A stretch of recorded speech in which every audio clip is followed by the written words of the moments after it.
모든 물가가 올라 서민들의 삶이 녹록지 않은 요즘, 올해 실손보험료 인상 폭탄이 예상된다고 합니다. 지금부터 2026년 실손보험료가 왜 오르는지, 그리고 갱신통지서를 받기 전에 현실적으로 무엇을 하면 좋은지를 보험 초보자도 이해할 수 있게 쉽게 정리해드리겠습니다. 먼저 안내부터 드립니다. 오늘 내용은 일반 정보 제공 목적이고 사람마다 가입 시기와 상품 구조, 병력 약관이 다르기 때문에 결론이 달라질 수 있습니다. 그래서 최종 결정 전에는 반드시 본인 약관과 갱신 안내문을 확인하고 필요하면 보험사 콜센터에서 정확한 안내를 받아야 합니다. 자, 결론부터 말씀드릴게요. 2026년 실손보험료는 전체 평균으로 약 7.8% 인상이라고 안내되는 흐름입니다. 그런데 여기서 가장 중요한 포인트는 평균일 뿐이라는 겁니다. 실손은 가입 시기와 상품 구조에 따라 흔히 1세대부터 4세대로 나눠서 말하는데 세대에 따라 인상 체감이 크게 달라질 수 있고 특히 3세대는 16%대, 4세대는 20%대로 언급되는 경우가 있습니다. 그러니까 우리가 해야 할 일은 인상률이 몇 %냐만 묻는 게 아니라 내가 몇 세대 실손인지, 최근 1년 동안 비급여를 얼마나 이용했는지, 그리고 내 상품의 갱신 구조가 무엇인지를 먼저 확인하는 것입니다. 이 세 가지가 돈의 출발점입니다. 실손보험 세대부터 아주 쉽게 정리해 볼게요. 1세대와 2세대는 비교적 오래된 상품이라서 보장 구조가 넓은 경우가 많지만 그만큼 보험금이 많이 나가면서 손해율 부담이 누적된 케이스가 있습니다. 3세대는 자기 부담 구조나 특약 구조가 달라지고 갱신 체감이 커질 수 있습니다. 4세대는 2021년 7월 이후 출시된 상품으로 급여와 비급여를 나눠서 보고 특히 비급여 이용량에 따라 비급여 보험료가 할인되거나 할증되는 구조가 핵심입니다. 그러면 지금 바로 할 일이 뭐냐? 간단합니다. 보험증권이나 보험사 앱에서 내 상품명을 확인하고 대략 가입 시기가 언제인지 확인하고 갱신 주기가 매년인지 확인하세요. 그리고 4세대라면 비급여 관련 특약이 있는지도 꼭 확인해야 합니다. 왜냐하면 4세대는 이 비급여 이용이 다음 보험료에 직접 영향을 줄 수 있기 때문입니다. 이제 본론으로 들어가서 2026년에 실손보험료가 오르는 이유를 5가지로 딱 정리해드리겠습니다. 이 5가지는 개인의 사정이 아니라 보험료가 오르게 만드는 구조적 요인입니다. 첫 번째 이유는 실손 손해율이 여전히 높다는 겁니다. 손해율이라는 건 쉽게 말해서 우리가 낸 보험료보다 보험사가 지급한 보험금이 더 많아지는 상태를 말합니다. 이런 상태가 계속되면 다음 갱신에서 보험료가 오를 수밖에 없습니다. 핵심은 아주 단순해요. 실손을 많이 타면 전체 손해율이 올라갑니다. 손해율이 올라가면 결국 갱신 보험료에 반영됩니다. 두 번째 이유는 비급여 이용 증가입니다. 비급여라는 건 병원에서 진료를 받거나 치료를 받을 때 건강보험이 적용되지 않거나 일부만 적용되는 영역이 있을 수 있는데 도수치료나 주사치료, 체외충격파 같은 치료들이 대표적으로 언급되는 경우가 많습니다. 이런 비급여는 병원마다 가격 차이가 크고 이용량이 늘면 보험금이 빠르게 불어납니다. 그러면 그 부담이 결국 보험료로 되돌아옵니다. 세 번째 이유는 3세대와 4세대의 갱신 구조 특성상 인상이 더 빨리 체감될 수 있다는 점입니다. 손해율 변동이 보험료에 빠르게 반영되는 구조라면 평균보다 더 크게 느껴질 수 있습니다. 네 번째 이유는 4세대의 비급여 보험료 차등제, 즉 할인과 할증 구조가 본격적으로 반영될 수 있다는 점입니다. 4세대는 급여와 비급여를 나누고 비급여는 직전 1년 동안 비급여 보험금 수령액에 따라 여러 구간으로 나뉘어 보험료가 할인되거나 할증될 수 있다는 설명이 흔합니다. 즉 4세대는 전체 평균 인상과 별개로 개인의 비급여 이용이 많으면 내 비급여 보험료가 추가로 튈 수 있는 구조라는 말입니다. 다섯 번째 이유는 제도와 운영 개선 과정에서 보상 기준 정비나 관리 강화가 진행될 수 있다는 점입니다. 실손 적자와 분쟁을 줄이기 위해 주요 비급여 보상 기준을 정비하고 분쟁을 줄이려는 흐름이 생기면 보험금 지급 심사나 청구 관행, 분쟁 처리 방식이 달라질 수 있고 시장 전체 비용 구조가 보험료 조정 압력으로 이어질 수 있습니다. 자, 이유를 알았으면 대응을 해야겠죠. 여기서 많은 분들이 보험료를 어떻게 낮추나만 생각하는데 실손은 사실 보험료가 폭발하는 구간을 피하는 관리가 더 중요합니다. 실손은 한번 구조가 틀어지면 다음 갱신에서 체감이 크게 오기 쉽습니다. 그래서 대응은 두 갈래로 하시면 됩니다. 첫째, 내가 통제 가능한 것부터 잡는다. 즉, 병원 이용 습관, 비급여 관리, 중복 정리 같은 것부터 먼저 잡는다. 둘째, 그 다음에 전환을 할지, 유지할지, 조정할지 같은 큰 결정을 한다. 이 순서가 현실적으로 가장 안전합니다. 이제 보험료 폭탄을 막는 체크리스트를 당장 가능한 현실 버전으로 드릴게요. 먼저 체크리스트 A, 갱신 통지서 오기 전에 오늘 바로 확인할 7가지입니다. 첫째, 내 실손이 1세대인지, 2세대인지, 3세대인지, 4세대인지 확인합니다. 둘째, 갱신일이 매년 몇 월인지 확인합니다. 셋째, 최근 12개월 동안 보험금 청구를 몇 번 했고 총액이 얼마인지 확인합니다. 여기서 특히 비급여가 있었는지 꼭 봐야 합니다. 넷째, 4세대라면 최근 1년 비급여 보험금 수령액이 어느 구간에 해당하는지, 즉 할인되는지 유지되는지 할증되는지 확인해야 합니다. 다섯째, 내 실손이 실손만 단독으로 가입된 형태인지 아니면 다른 보험에 특약처럼 붙어있는 형태인지 확인합니다. 여섯째, 실손 외에 중복 보장이 있는지 확인합니다. 예를 들어 입원 일당이나 수술비 같은 정액형 보장들이 여러 개 겹쳐 있을 수 있습니다. 일곱째, 콜센터에 물어볼 질문을 미리 적어두는 겁니다. 실제로 통화할 때는 긴장해서 중요한 질문을 빼먹기 쉬워요. 다음은 체크리스트 B, 병원 이용해서 보험료를 올리는 행동만 피하는 6가지입니다. 첫째, 비급여 치료를 시작하기 전에 총 비용이 얼마인지, 몇 회를 권하는지, 그리고 대체 치료가 있는지, 즉 건강보험이 적용되는 치료가 가능한지 먼저 질문하세요. 둘째, 병원에서 권유하는 장기 패키지 결제를 하기 전에 내가 실손으로 계속 청구할 건지 아닌지 방향을 먼저 결정하세요. 셋째, 같은 증상인데 병원이나 치료를 바꾸게 될 때는 기록을 정리하세요. 검사나 치료가 중복되면 비용이 늘고 불필요한 청구가 늘어날 수 있습니다.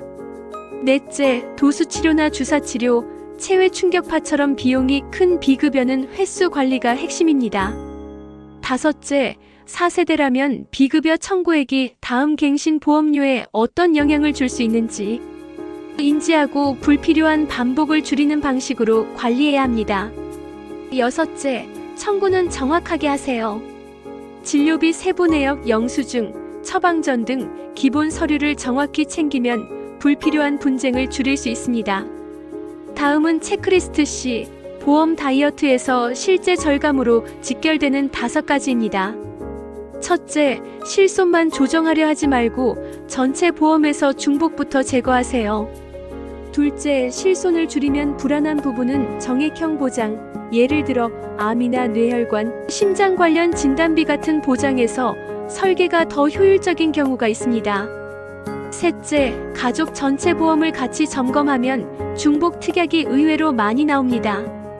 넷째, 보험료가 부담이라고 바로 해지하지 말고 감액이나 납입류에 특약 정리 같은 선택지가 있는지부터 확인하세요. 다섯째, 마지막에 전환을 검토하되 특히 1세대부터 3세대에서 4세대로 바꾸는 문제는 장단점 비교가 필수입니다. 이제 4세대 실손 이야기를 조금 더 쉽게 해볼게요.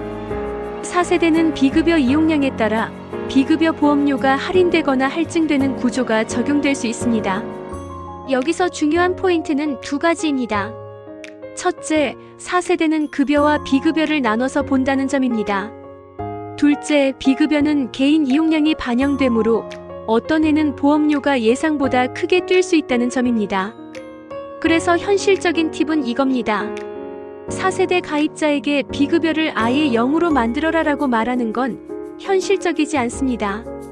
대신 불필요하고 반복적이며 패키지성으로 끌려가는 비급여를 줄이고 꼭 필요한 치료는 횟수와 비용, 대안을 확인해서 관리 가능한 범위로 운영하는 게 가장 실전적입니다. 다음은 많은 분들이 가장 궁금해하는 전환, 갈아타기 이야기입니다.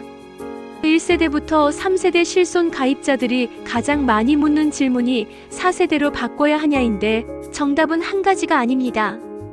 다만 판단 틀은 간단합니다. 전환을 고려할 만한 경우를 말씀드릴게요. 실손 보험료가 이미 부담이고 최근 1, 2년 동안 실손 청구가 많지 않고 비급여를 자주 이용하지 않는 편이고 자기 부담이 늘어나는 걸 감당할 수 있다면 전환을 검토할 여지가 있습니다. 반대로 전환을 매우 신중히 해야 하는 경우도 있습니다. 만성질환으로 병원 이용이 잦고 비급여 치료를 지속적으로 이용 중이거나 앞으로 예정되어 있고 현재 약관의 보장 구조가 나에게 꼭 맞는 경우입니다. 핵심은 이겁니다. 4세대는 싸게 시작할 수 있는 면이 있지만 비급여를 많이 쓰면 할증될 수 있는 구조입니다. 그러니까 전환을 보험료만 보고 결정하면 실패 확률이 높습니다. 이제 보험사 콜센터에 전화를 걸었을 때 그대로 읽어도 되는 질문 리스트를 드리겠습니다. 갱신 전에 이 7가지만 물어보면 불필요한 손실을 크게 줄일 수 있습니다. 첫째, 제 실손은 몇 세대 상품인가요? 둘째, 제 다음 갱신일은 언제이고 갱신 후 보험료가 얼마나 변하나요? 셋째, 이번 보험료 조정에서 급여와 비급여가 각각 얼마나 변하나요? 특히 4세대라면 꼭 물어보세요. 넷째, 최근 1년 기준 제 비급여 보험금 수령액 구간이 어떻게 되나요? 할인인지 유지인지 할증인지요? 다섯째, 보험료가 오른 직접 이유가 무엇으로 안내되나요? 세대 인상인지 손해율 반영인지 개인 할증인지요? 여섯째, 보험료 부담이 큰데 감액이나 특약 조정, 납입 방법 변경 같은 선택지가 있나요? 일곱째, 전환이 가능하다면 보장과 자기부담, 할인과 할증 구조 차이를 문서로 받을 수 있나요? 여기서 문서로 받는 게 중요합니다. 말로 들으면 헷갈리는데 문서로 보면 판단이 쉬워집니다. 다음은 7일 실행 플랜입니다. 보험료 인상을 체감 부담으로 줄이는 가장 빠른 루틴을 일주일로 정리하면 이렇습니다. 1일차에는 내 실손 세대와 갱신일을 확인합니다. 2일차에는 최근 12개월 청구 내역, 특히 비급여 내역을 정리합니다. 3일차에는 콜센터에 전화해서 방금 말한 질문 7개에 대한 답을 받아 적습니다. 4일차에는 중복보험과 특약을 체크해서 불필요한 특약 후보를 뽑습니다. 5일차에는 전환이 유리한지 조건 체크를 해봅니다. 6일차에는 가족보험까지 같이 점검합니다. 중복은 가족 단위에서 특히 잘 나옵니다. 7일차에는 결론을 한 줄로 내립니다. 유지할지 조정할지 전환을 검토할지요. 이제 자주 묻는 질문도 말로 정리해 드릴게요. 첫 번째, 2026년 실손보험 보험료는 무조건 7.8% 오르나요? 답은 그렇지 않습니다. 평균이 그 정도로 안내될 뿐 세대와 개인 이용량, 보험사에 따라 체감이 달라질 수 있습니다. 두 번째, 왜 4세대가 더 많이 오르나요? 답은 4세대는 손해율 부담과 함께 비급여 이용량에 따라 비급여 보험료가 할인 또는 할증되는 구조가 반영되기 때문입니다.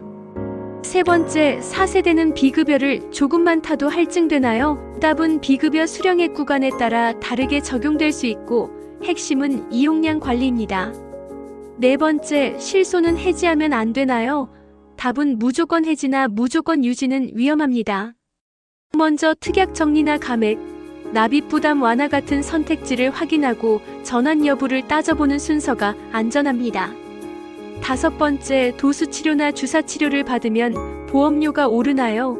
답은 특히 비급여 이용이 많을수록 다음 갱신의 영향이 커질 수 있고 4세대는 구조적으로 더 민감할 수 있습니다. 여섯 번째, 갱신 통지서를 받았는데 너무 올랐어요. 지금 할 수 있는 게 있나요? 답은 왜 올랐는지부터 분리해야 합니다. 세대 인상인지 개인 할증인지 확인하고 가능한 조정 옵션을 문의해야 합니다. 일곱 번째, 전환하면 무조건 싸지나요? 답은 초기 보험료는 낮아질 여지가 있지만 자기 부담과 보장 구조, 비급여 할증 가능성이 함께 움직이므로 총비용 관점으로 봐야 합니다. 8번째, 실손 말고 무엇을 같이 점검하면 돈이 되나요? 답은 중복 특약에서 누수가 자주 나옵니다. 실손만 보지 말고 전체 보험 묶음으로 보세요. 9번째, 보험금 청구를 안 하면 무조건 유리한가요? 답은 받을 수 있는 보험금을 포기하는 건 바람직하지 않습니다. 대신 불필요하고 반복적이며 패키지성 비급여를 줄여 구조적 누수를 관리하는 게 핵심입니다. 10번째, 실손 청구가 자주 반려돼요. 답은 증빙 서류를 정확히 준비하는 게 중요합니다. 11번째, 2026년 이후에도 계속 오를까요? 답은 손해율과 의료 이용량, 제도 변화에 따라 달라질 수 있습니다. 12번째, 가장 현실적인 한 줄 조언은 뭐냐? 답은 이겁니다. 세대 확인, 최근 1년 비급여 이용 확인, 갱신 구조 이해, 중복 정리 전환은 마지막, 이 순서가 실패를 줄입니다. 자, 마지막으로 오늘의 한 줄 결론과 당장 할 일 3가지만 다시 정리하고 끝내겠습니다. 결론은 이겁니다. 2026년 실손보험료 인상은 피하기 어렵지만 세대와 비급여 이용, 갱신 구조를 관리하면 체감 부담은 줄일 수 있습니다. 오늘 할 일 3가지는 첫째, 내 실손이 몇 세대인지 확인하기. 둘째, 최근 12개월 비급여 청구액 확인하기. 특히 4세대라면 더 중요합니다.